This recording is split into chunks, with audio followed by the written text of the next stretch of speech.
Pahrum's most watched and #1 media source for local news and weather with Deanna O'Donnell.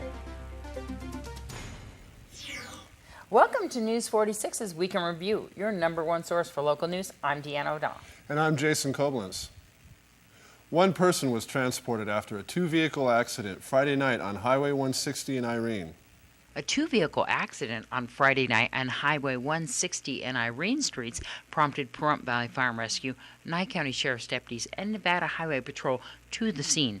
They found two vehicles off the roadway. However, one occupant inside the white sedan sustained injuries in this accident and was transported locally here to Desert View Hospital. No one inside the other vehicles reported any injuries. Nevada Highway Patrol is investigating. This is Deanna O'Donnell for News 46. The Salvation Army canteen visits Pahrump once a month to feed and help the homeless in our town. On Thursday morning around 10 a.m., the van and its team were driving east on Wheeler Pass towards a desolate homeless campsite. The outreach team spotted a person off in the distance, flagging them down by waving his arms. Upon approaching the individual, the team found the man nude with a chain around his wrist. He appeared to be very distraught and confused, wondering how he ended up on the mountain. The team suspected that foul play was involved and brought the man to the Nye County Sheriff's Office. Upon arrival, they were greeted by the victim's wife and his mother, who were at the Sheriff's Office filing a missing persons report. News 46 learned that this individual was not homeless, and there appeared to be no drug use or alcohol abuse involved in this incident. His mother and his wife were extremely grateful to the Salvation Army and the outreach team for helping out. Reportedly, the man's truck was located approximately 15 miles up Wheeler Pass Road. Apparently, someone had written on the vehicle saying that you would find the victim chained to a tree like the animal he is. His wallet and clothes were found next to the truck. No suspects have been identified at this time. According to Captain Bill Becht from the Nye County Sheriff's Office, medical or mental issues may be involved. On Monday's newscast, we'll have an interview with a member of the Salvation Army's outreach team. And now with Dr. Batty from Healthcare Partners, who tells us about the symptoms of heat exhaustion. Usually a patient will have a high temperature and will not feel well, severe headaches, vomiting, would cause the patient to come to the emergency room or in our case, in an urgent care setting, so we can evaluate them. Most patients know when they need to seek attention. The problem is they don't know it's because of dehydration or heat exhaustion. Is there any tips for seniors dealing with heat? Yes, absolutely. Seniors are historically more affected with dehydration. Their systems are slightly more fragile, and usually their renal function is not as robust as younger folks. So I would recommend our elderly to stay indoors when the temperatures are elevated and replenish themselves with plenty of fluids. One thing I really do want to get across, and my patients know this, I'm a big stickler with hydration. I think our body is made of 70% fluid, just like our world is made of 70% water, and it's a common number that we need to keep in mind. I really recommend my patients to drink enough fluids, and I don't tell my patients how much to drink. I just want them to count how much they urinate. So if you're urinating every 2 to 3 hours, then you're taking enough fluids in. And if you're not, then you're not putting enough fluids in your body. That is a very good marker. Some humans can handle low amounts of water and be fine, and others don't. You just got to measure how much you urinate in a day and keep your hydration levels up. Do seniors adjust as well as younger people to changes in temperature? No, seniors do poorly with any kind of significant change. Cold, high temperatures are difficult for our seniors, and we see more of them in our urgent care setting with dehydration. We live in an environment that is not only hot, but is very dry. Dehydration happens in the wintertime as well as the summertime. So this rule of thumb of urinating every 2 to 3 hours is a very good rule, and I talk about that with my patients regularly. Are seniors more likely to have medical conditions that upset normal body responses to heat? Yes, obviously, again, the good example of this would be a patient who is renally impaired. Our kidney function diminishes as we age, and therefore other medical processes, especially when patients are on medications, become more fragile, and they are more susceptible to changes like heat. And our own Nathan Hollenbeck asked Dr. Batty about prescription medications that may inhibit the body's ability to regulate temperature. We have some medications, especially our hypertensive medications, that are what we call water pills. The common name on the street is called water. They call it water pills. They are the culprit in reducing your body's ability to maintain water and liquids, and therefore you urinated them out because of these medications, and your body becomes very dry. So in fact, there's a course that I used to teach that was called Desert Medicine, and we talked about medications that we shouldn't be using. Your doctor should be able to tell you what medicines they are, and I really highly recommend our seniors that are on water pills to consult their physicians in very dry, high temperatures. So like what you said previously, it's not about water, it's not about how much you drink, it's about how much you urinate a day. Right. Well, that is true if you're not on any diuretics, which the medicines I talked about. Now, there's some other non-medicated diuretics that we have on the market.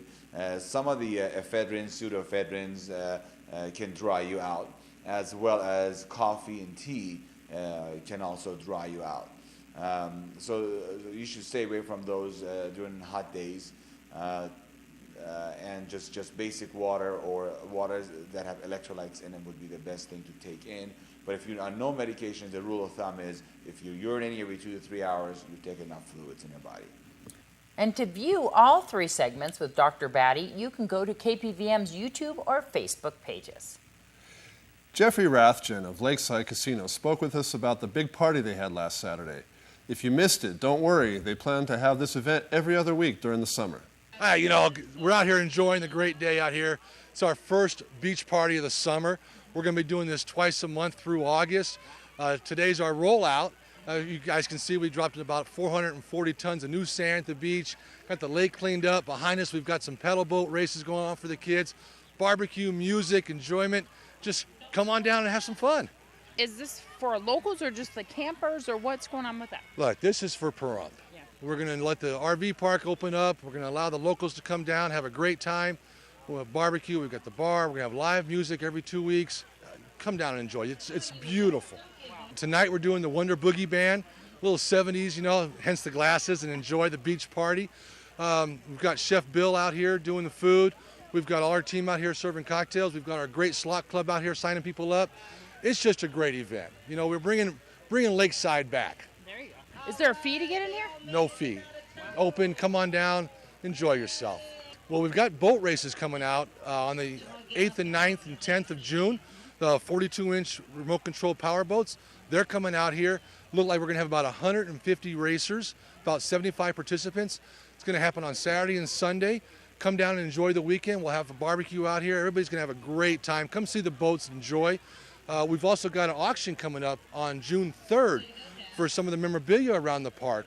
So on June 3rd in the event center here at Lakeside, have a great auction. Come on down, open to the public. Come get a piece of history. We're going to post the full schedule on the Pahrump site, and we'll also do it on your site, because you guys are always so great posting our stuff out there. So if you look at a fan page of Facebook, come to our webpage, or just give me a call. I'm easy to get a hold of. What's going on with the name for T-Town? All right, so you know we've got the renamed T-Town Showdown, $10,000 winner. That's going to be announced in mid-June. So could be a local Pahrumpian or one of our slot player club members. You know, you're going to get $10,000 in cash plus your name on the side of the building with a little plaque that you renamed the joint. It's going to be a great celebration. The deadline for that is the 31st to put in your name, right? That is correct. You're able to do it at all 3 joints, being the Pahrump Nugget, Lakeside, and T-Town. Currently, right now, once a day, you can put a name in, and then we're going to stop it on the 30th of the month, tally them all up, and pick a winner. Well, 11 horses are on their way to recovery, but they need your help. 3 organizations have come together to rescue 11 horses. We're going to speak to Laraine Russo-Harper. It was a joint rescue effort between Happy Acre Sanctuary, Symphony Animal Foundation, Lean. We rescued 11 horses. They're very malnourished, so we're reaching out. We've reached out to all our volunteers. They come in, they take care of the horses, they put up all the corrals that you see, helped us transport the horses. But they need teeth work, they need footwork, they need feed. Some of them are on special diets because their teeth are so bad that they can only eat a mush type of formula. So we're reaching out to the community. Anybody that can help us with some of these medical bills that we're incurring, that can help us with hay, that can help us with equine senior, that can help us with fly masks, with vet bills. You know, these horses need a lot of TLC. Were these owner surrendered or did they come through animal control? No, they were owner surrendered. And horses are expensive. Hay is expensive now. So to keep these horses right now, 11 of them, is very expensive for Symphony Animal Foundation to take on.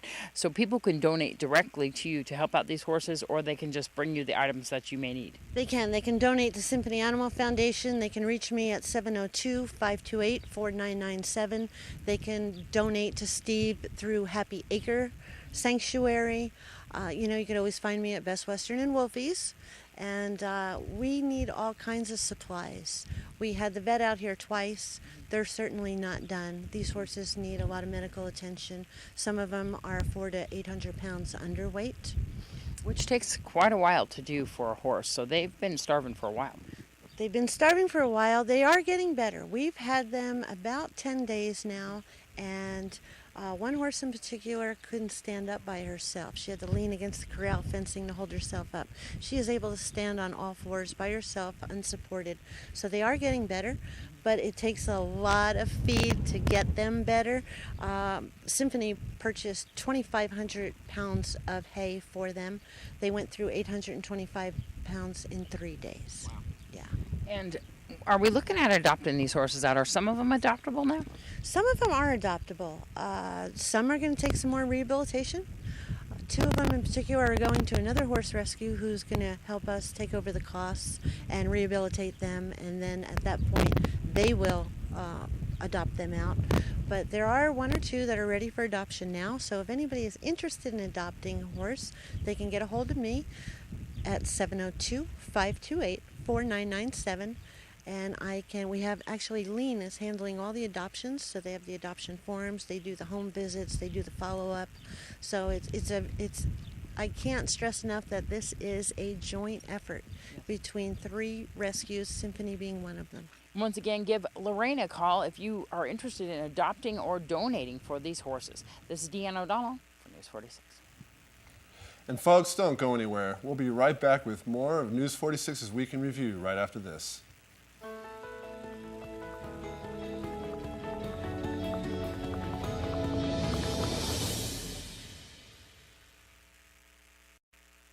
And welcome back. The Miss Senior Golden Years pageant will be held tonight at the Saddle West.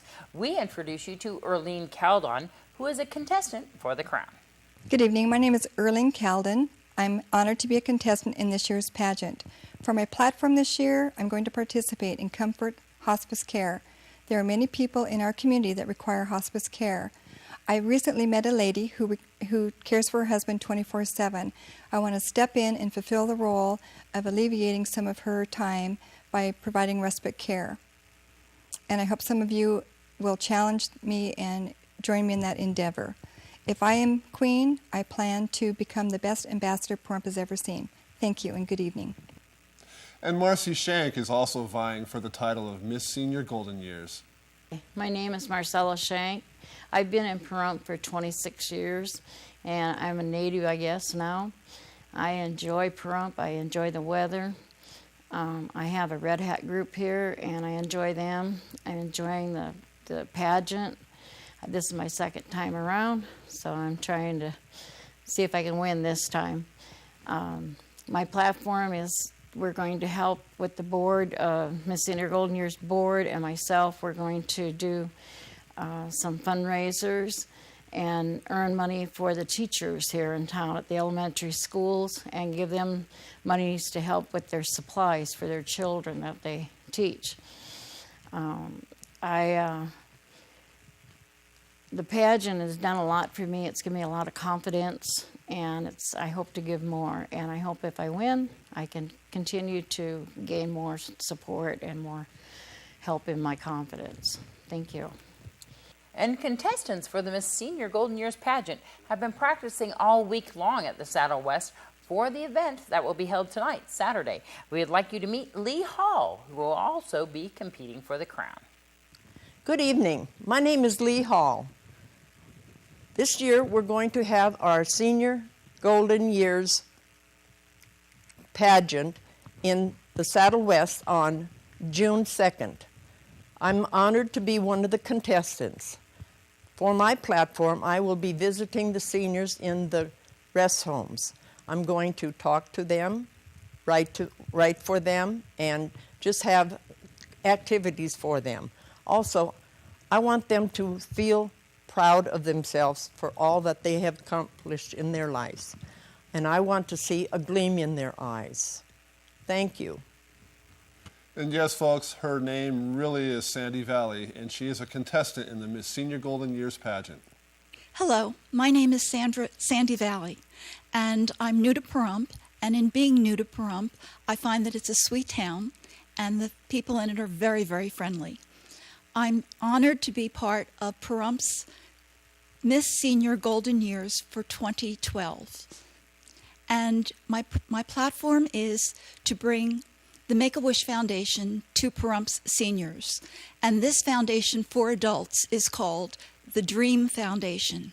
And the Dream Foundation is passionate about granting dreams for seniors who are going through life-limiting illnesses. If by chance I'm fortunate enough to win the Queen title, I will walk among many women before me who have given Pahrump much of their energies and much of their life source in making Pahrump's town a bit better and having people know one another to a point where they can lean on each other for sisterhood. Please remember that our pageant is June 2nd, and that's Friday night at 7 o'clock. Thank you. And the final contestant for Saturday's Miss Senior Golden Years pageant at the Saddle West is Marge-Anne Venable. My name is Marge-Anne Venable, and I'm running for Miss Senior Golden Years USA 2012.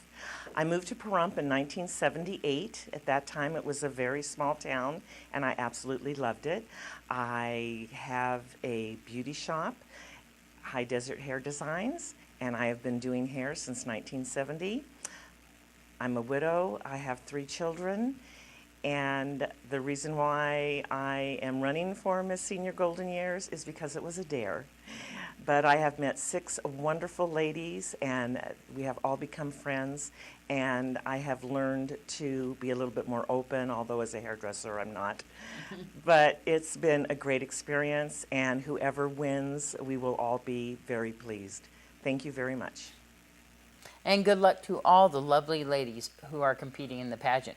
Watch Monday night's newscast to find out who was crowned Miss Senior Golden Years. And let's go to Zach Fuentes to find out what is happening in the world of entertainment.